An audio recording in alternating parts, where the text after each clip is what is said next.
The girl and the radio static before you. Listen to this story. Think about the last time you heard static. From an old radio. From a television with no signal. From a phone call where no one answered. Most people ignore static because it sounds empty. But what if it is not empty? What if something is hiding inside it? Waiting for someone to listen closely. Enough. If you enjoy scary stories like this, please take a second to like this video.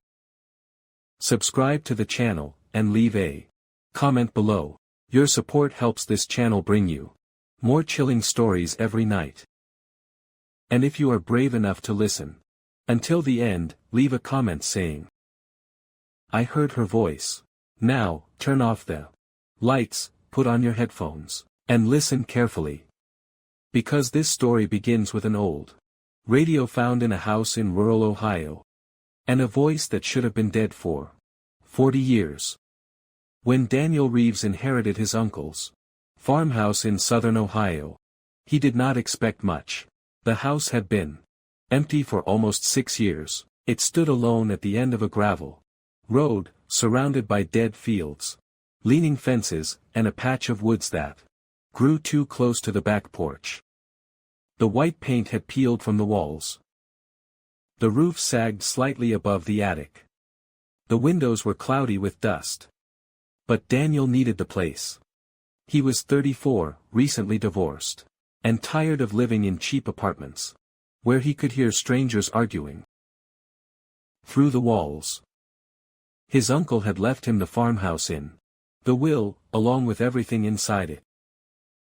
Most of it was junk. Old furniture, boxes of tools, stacks of newspapers, rusty lamps, a freezer that had not worked in years. On the first day, Daniel walked through the house with a flashlight. Even though it was still afternoon, the windows were so dirty that sunlight barely entered. Every room smelled of dust, old wood, and something damp underneath. The living room had a cracked fireplace, a faded couch, and a wooden cabinet filled with old books. But what caught Daniel's attention was the radio. It sat on a small table beside the fireplace, an old tabletop radio from the 1950s, with a dark wooden case, 2 round knobs, and a yellow dial behind cloudy glass. It looked strangely clean compared to everything else in the room. As if someone had been wiping dust from it regularly. Daniel touched the top of it. Cold. Much colder than the room. He turned one of the knobs. Nothing happened. Of course nothing happened. It was not plugged in. He laughed quietly at himself and kept unpacking. That night, Daniel slept in the downstairs bedroom, because he had not yet cleaned the upstairs rooms. The house creaked constantly around him. Pipes knocked in the walls. Wind pushed against the windows. Somewhere outside, branches scraped the roof. He told himself it was normal. Old houses made noise. At 2:17 a.m. Daniel woke up. The room was dark. For a few seconds, he did not know why he was awake. Then he heard it. Static. Soft at first. A dry, whispering sound. From the living room. Daniel opened his eyes and held his breath. The static grew louder. Psh. He sat up slowly. The radio. It had to be the radio. But that was impossible. It was not plugged in. Daniel grabbed his phone and turned on the flashlight. He walked into the hallway, following the sound. The living room was dark except for the pale moonlight coming through the curtains. The old radio sat beside the fireplace. Its dial was glowing. A weak amber light pulsed behind the glass. Static hissed from the speaker. Daniel stood frozen in the doorway. Then, beneath the static, he heard a voice. A girl's voice. Very young, very faint. "Is anyone there?" Daniel's hand tightened around the phone. The voice came again. "Please, I can't find the road." Daniel stepped closer. The static cracked and popped. "Hello," he whispered. The radio went silent. The amber light faded. For a moment, the house was completely quiet. Then a sharp knock came from inside the Radio. Daniel stumbled backward. One knock. Then another. Then a third knock. Like someone was trapped inside the wooden box, tapping from the other side. Daniel did not sleep again that night. The next morning, he carried the radio outside and set it on the porch table. In daylight, it looked harmless. Old, dusty, silent. Daniel checked the back. The power cord had been cut clean off. There were no batteries. No hidden switch. Nothing that could explain what he had heard. He thought about throwing it away. But something stopped him. Maybe curiosity. Maybe exhaustion. Maybe the same stupid instinct that makes people open doors in the middle of the night. Instead, he brought the radio back inside. That afternoon, Daniel drove into town and asked about the farmhouse. Most people did not know much. His uncle had been quiet. And the property had belonged to the Reeves family for decades. But at a small diner near the main road, an elderly waitress paused when Daniel mentioned the old radio. "What radio?" she asked. Daniel described it. The woman's face changed. She looked toward the front windows, then back at him. "You should get rid of it," she said. Daniel forced a laugh. "Why?" The waitress lowered her voice. "Because that thing only plays when somebody is listening." Daniel stared at her. "What does that mean?" She hesitated. Then she told him about a girl named Anna Whitlock. Anna was 12 years old when she disappeared in 1978. Her family lived 2 farms down from the Reeves house. One October evening, she left home to visit a friend and never arrived. People searched for days. Police walked the fields. Volunteers dragged the creek. Dogs followed her scent to the old road near Daniel's farmhouse. Then lost it completely. No body was found. No suspect was arrested. But for weeks after she disappeared, people in the area reported hearing a girl's voice on their radios at night. Always around 2:17 a.m., always through static, always saying the same thing. "I can't find the road." Daniel felt cold. What happened after that? The waitress looked down. People stopped listening. That night, Daniel did not want to be in the house. But he had nowhere else to go. He told himself the waitress had only repeated an old local legend. Small towns were full of stories. Missing children became ghosts. Strange sounds became warnings. Radios picked up interference. There had to be an explanation. So Daniel did something he would later regret. He set his phone on the table and recorded video. The radio sat in front of him. Dark. Silent. Dead. Daniel waited. Midnight passed. Then 1 a.m. Then 2 a.m. At exactly 2:17, the dial began to glow. Static filled the room. Daniel's heart started pounding. He leaned closer. The girl's voice returned. "Is anyone there?" Daniel swallowed. "Yes," he said. The static deepened. For several seconds, there was only hissing. Then the girl whispered, "You can hear me." Daniel's skin prickled. "Who are you?" A pause. "My name is Anna." Daniel stopped breathing. The radio crackled. "I am cold." Daniel looked toward the dark windows. Outside, the trees moved in the wind. "Where are you?" he asked. Anna answered. "In the field." "Which field?" "The one behind the house." Daniel slowly turned his head. Behind the farmhouse, beyond the kitchen window, was a field of tall dead grass leading toward the woods. The radio popped loudly. Anna whispered, "He is still here." Daniel leaned closer. "Who?" The static cut out. Then a different voice came through the radio. A man's voice. Low. Calm. Too close. "Do not talk to her." Daniel jumped back. So hard the chair fell behind him. The radio light went out. The video stopped recording by itself. His phone battery was dead. The next morning, Daniel walked into the field. The air was gray and cold. Fog clung to the grass. Every step soaked His boots. The field behind the house stretched farther than he expected, sloping gently toward the woods. He did not know what he was looking for. A sign, a hole, a grave, anything. Near the tree line, he found an old fence post lying in the grass. Beside it was something half buried in the dirt. A red hair ribbon. Daniel picked it up carefully. The fabric was faded, almost brown with age, but he could still see the color. Red. A child's ribbon. His stomach turned. Behind him, the radio hissed. Daniel spun around.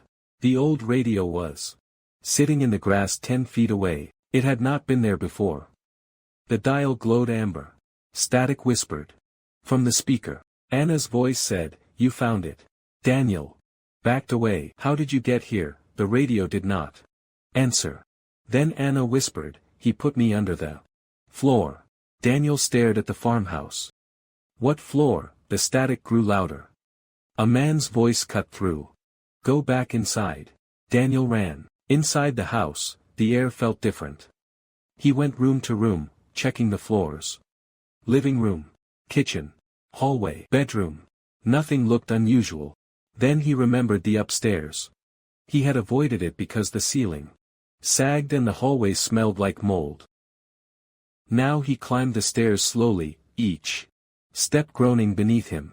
There were 3 rooms upstairs. The first was empty. The second was full of old boxes. The third door was locked. Daniel tried the handle. It would not move. From behind the door, a girl whispered, "Please."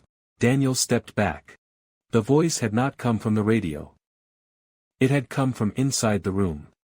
He kicked the door once, twice. On the third kick, the old wood cracked. The door swung open. The room beyond was small and dark. A child's bedroom. But no child had lived in that house for decades. There was a narrow bed against the wall. A small dresser. A dusty dollhouse. Old yellow curtains. On the wall, someone had scratched lines into the wallpaper. Hundreds of them. Tally marks. Daniel stepped inside. The smell was terrible. Dust. Rot.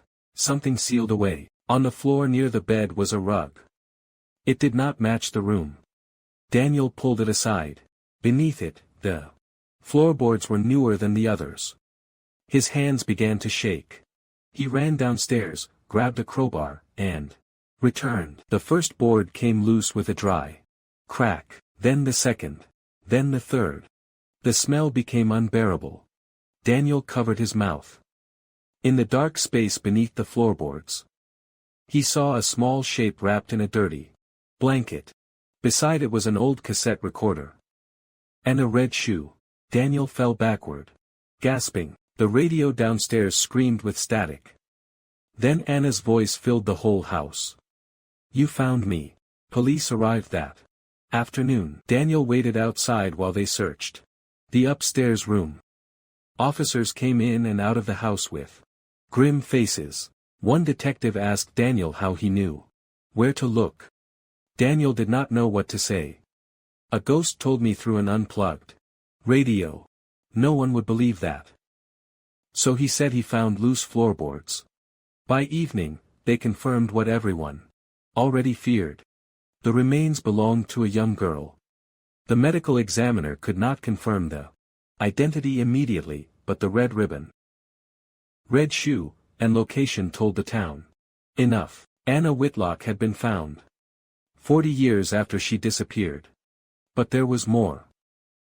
Inside the room, police found old photographs hidden behind the dresser. Photos of Anna. Photos of other children. Photos taken from the edge of fields. Through windows, behind trees. Daniel's uncle was in some of them. Younger. Smiling. Standing beside Anna. The police began digging into his uncle's past. But Daniel already knew. Some part of him had known since the first night. His uncle had not inherited the farmhouse. He had guarded it. Guarded the room. Guarded the secret. Guarded the radio. That night, Daniel stayed at a motel. He thought it was over. Anna had been found. The truth would come out. The house would finally be empty. At 2:17 a.m., the motel television turned on by itself. Static filled the screen. Daniel woke immediately. He sat up in bed. Frozen. The static shifted. A girl's face appeared. In the black and white noise. Anna. Her eyes were dark. Her mouth did not move, but her voice came through the speakers. "Thank you."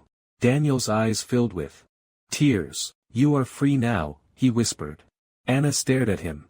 Then slowly, she shook her head. The static behind her changed. Another face appeared. A boy, then another. A little girl with braids. Then another. And another. Children. Dozens of them. Anna whispered, "I was not the first." Daniel could not breathe. Behind the children, a tall dark figure appeared in the static. A man. His face was hidden, but Daniel knew who it was. His uncle. The children faded. The man remained. Then his voice came through the television. The same voice from the radio. Low. Calm. Too close. "You should have stopped listening." The motel room lights went out. Daniel ran from the motel before sunrise. He drove straight to the police station. And told them everything. Not all of it. Not the radio, not the television, not Anna's face in the static, but he told them to search the house. Again. The basement. The barn. The woods. The old well. For 3 weeks. Investigators searched the property. They found bones in the woods. Small bones. Buried in shallow graves. Beneath the dead leaves, they found another body near the creek. Then another beneath the barn floor. By the end of the month, the Reeves farmhouse was surrounded by police tape, news vans, and grieving families who had waited decades for answers. Daniel watched from far away. He never went back inside. But the radio disappeared. Police said they never found it. Daniel knew that was impossible. It had been on the living room table when they first entered. He had seen it. Everyone had seen it. Then it was gone. Months passed. The farmhouse was demolished. The land was sold. The old road was widened. People said the nightmare was finally over. Daniel tried to believe that. He moved to Columbus and rented a small apartment on the 3rd floor of a modern building. New walls. New appliances. No attic. No basement. No old furniture. No radios. For a while, he slept. Then winter came. One night, Daniel woke to static. Soft. Faint. Coming from his kitchen. He got out of bed slowly. On the counter sat an old wooden radio. The same radio. The dial glowed amber. Daniel backed away. Anna's voice whispered through the speaker. "We found another one." Daniel shook his head. "No." The static grew louder. A boy's voice came next. "He is in the walls." Then a girl. "He watches us sleep." Then another. "He knows your name." Daniel covered his ears. The radio kept speaking. Dozens of children, all whispering through the static at once. Then the man's voice cut through them. "Daniel." The kitchen lights flickered. The radio dial changed by itself. The needle slid across the numbers until it stopped at a station that should not exist. 2.17. The man whispered. "You opened the door." Daniel grabbed the radio and threw it against the wall. The wooden case cracked. The static stopped. For 1 second, there was silence. Then every phone in the apartment building began to ring. Daniel heard them through the walls. One by one. Room by room. Floor by floor. Ringing. Ringing. Ringing. Then, from every apartment around him, voices began answering. "Hello, who is this? Is someone there?" Daniel ran into the hallway and screamed, "Hang up," but it was too late. From behind every door, static poured out. And beneath the static, children began to whisper. Daniel vanished 3 days later. His apartment door was locked from the inside. His phone was on the kitchen counter. His wallet was beside it. The broken radio was gone. On the wall above the counter, something had been written in ash. Not painted. Not carved. Burned. 5 words, thank you for listening. Daniel. Police found no fingerprints. No forced entry. No sign of a struggle, but the neighbors all reported the same thing. At exactly 2:17 a.m., they heard a radio playing in Daniel's apartment, an old song from the 1950s. Then static. Then a girl laughing. Then Daniel screaming. Today, nobody lives in that apartment. The building manager says the unit has electrical problems. Lights flicker. Phones ring with no caller. Tenants on the floor below hear footsteps pacing above them, even though the apartment is empty. And sometimes, late at night, people walking past the door hear a girl whispering from inside. Is anyone there? If you ever hear static in the middle of the night, do not listen closely. Do not answer the voice inside it. Do not say your name, because some spirits do not haunt houses. They haunt signals. And once they find someone willing to listen, they can follow that signal anywhere. If this story gave you chills, leave a comment saying, I heard her voice. Don't forget to like this video, subscribe to the channel, and turn on notifications, because the next story may not begin with footsteps, knocking, or a scream. It may begin with static and a little girl asking if anyone is there.